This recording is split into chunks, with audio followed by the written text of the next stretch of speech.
Hi aunty, ఏం చేస్తున్నారు? వైష్ణవి ఏం చేస్తుంది? ఇప్పుడే మీ ఇంటికి వద్దామని అనుకుంటున్నానమ్మా. అప్పుడే నువ్వు వచ్చావు. వైష్ణవి ఇంట్లోనే ఉంది, చూడు, వెళ్ళు. అలాగే ఆంటీ, మీరింటికి వెళ్ళండి. వైష్ణవి నాతో పాటే ఉంటుంది. మేమిద్దరం కలిసి అలా సరదాగా బయటికి వెళ్తాం. అలాగే అమ్మా, వెళ్ళండి, కానీ త్వరగా రండి ఇంటికి. అలాగే ఆంటీ, సరే మీరు వెళ్ళండి, నేను లోపలికి వెళ్తాను. హాయ్ వైష్ణవి, ఏం చేస్తున్నావు? సైలెంట్గా కూర్చున్నావు, ఏమైంది?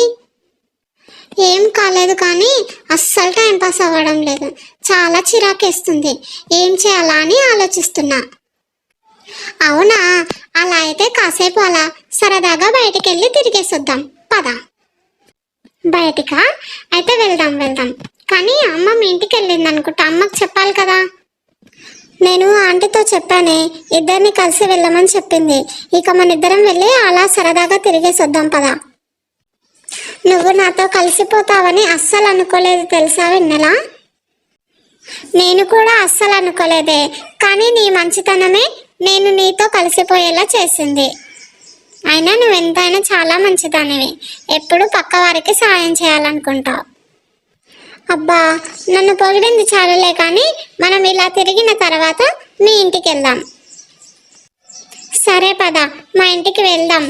వెళ్ళి మా అమ్మతో మీ అమ్మతో సరదాగా మాట్లాడుకుంటూ ఉండొచ్చు. ఎక్కడికి వెళ్ళి వస్తున్నారే ఇద్దరు కలిసి ఊరంతా తిరుగుతున్నారా? అబ్బా లేదులే అమ్మా, నేను వైష్ణవ్ వాళ్ళ ఇంటికి వెళ్ళి వైష్ణవిని తీసుకొని అలా తిరిగి ఇంకో మన ఇంటికే వస్తున్నాం. అవునంటీ, వెన్నెల చెప్పింది నిజం. వెన్నెల నా దగ్గరికే వచ్చింది. ఆ తర్వాత ఇద్దరం కలిసి ఇదిగో ఇక్కడికే వస్తున్నాం. సరే కానీ ఇద్దరు ఏమన్నా తిన్నారా? తినడానికి ఏమైనా తీసుకురానా? ఏమొద్దాంటీ, ఇప్పుడే తిని వచ్చాం. అలా వారు ముగ్గురు సరదాగా మాట్లాడుకుంటూ ఉంటారు. అప్పుడే అక్కడికి వైష్ణవి వాళ్ళ అమ్మ వస్తుంది. ఏంటి వైష్ణవి, నువ్వెప్పుడు వచ్చావు ఇక్కడికి? ఇప్పుడే వచ్చానమ్మా. ఇదిగో వెన్నెల మన ఇంటికి వచ్చింది. వెన్నెలనే నన్ను ఇక్కడికి తీసుకొని వచ్చింది. అవునా, అయితే ఇక్కడ నా పని కూడా అయిపోయింది. సరే పద, ఇద్దరం కలిసి మన ఇంటికి వెళ్దాం. లేదమ్మా, నేను ఇంకాసేపు ఇక్కడే ఉంటాను. కాసేపు అయినాక వస్తానులే, నువ్వెళ్ళు. నీకు చెప్తుంటే అర్థం కావడం లేదా? కాసేపు అయ్యాక వస్తానంటావేంటి? ఇప్పటికే చీకటి పడొస్తుంది, ఇంకెప్పుడు వస్తావు? ఒక్కదానికి భయమేస్తుంది. పద, ఇప్పుడే నాతో పాటు. అది కాసేపు అయ్యాక వస్తానంటుంది కదే, వదిలేసేయ్. చీకటి పడితే నేను వచ్చి తోలిస్తానులే, వెళ్ళు నువ్వు. అది కాదమ్మా, మా పాప వల్ల మిమ్మల్ని ఇబ్బంది పెట్టడం ఎందుకు? అలా మా పాప మీ పాప అని సపరేట్ చేసి మాట్లాడతావేంటే? మేము ఎప్పుడైనా వైష్ణవిని తక్కువగా చూసామా? వైష్ణవి వెన్నెల ఇద్దరు సమానమే మాకు. అలాగే అమ్మా, అయితే నేను వెళ్తాను. కాసేపు అయ్యాక త్వరగా రా వైష్ణవి, చీకటి పడుతుంది. అలాగే అమ్మా, త్వరగా వస్తానులే. వచ్చావా? ఏంటి వైష్ణవి, నీకు ఒకసారి చెప్తే అర్థం కాదా? నేను రమ్మన్నప్పుడు రావచ్చు కదా. అక్కడ అందరి ముందు నన్ను బ్యాడ్ చేయడం ఎందుకు? అయినా వాళ్ళ ఇంటి దగ్గర అంతసేపు ఉండాల్సిన అవసరం ఏంటి? ఇక నుంచి చీకటి పడకముందే మన ఇంటికి రా. అలాగే అమ్మా, నిన్ను బాధ పెట్టానా?